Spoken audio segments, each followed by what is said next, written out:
Եթե այն քրիստոնյաները, որոնք կհետևեն կանոնների օրենքների, հատկապես հինուխտի եւ հատկապես բոլոր դեպքերում կանոններով ասում կպաշտեն, նրանք Քրիստոսից խզված են, նրանք Քրիստոսից ընկած են, նրանք Աստծո հոգու ներկայության հետ գործակից չեն։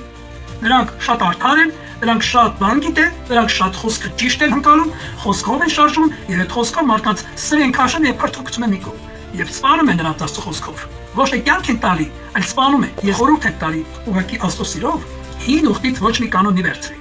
Թեպետ օրինակ են սրանք, օրինակով է մեզ խոսում։ Սակայն այդ օրենքների մեջ մեղքի եւ աղան ուժ կա։ Մի տվեք առեք մոսեսական ոչ օրենքներից բանի վերցրեք, մի պահեք, մի կիրառեք ձեր կյանքում։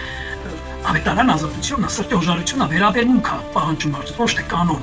Իսկ եթե կանոնի տակ եք, դուք անհետք կարող եք հայտնել, դուք մեղքի եւ աղան շունչը ունենալով ձեր մեջ, կիրառելով ձեր մեջ, նաեւ կարող եք կիրառել մեկ այլ անձի վրա եւ այդ տվյալ անձի դուք անեցքի տակ վերցեք, ինքներդ անեցքի տակ հայտնված լինելով արդեն։ Հասկանում եք։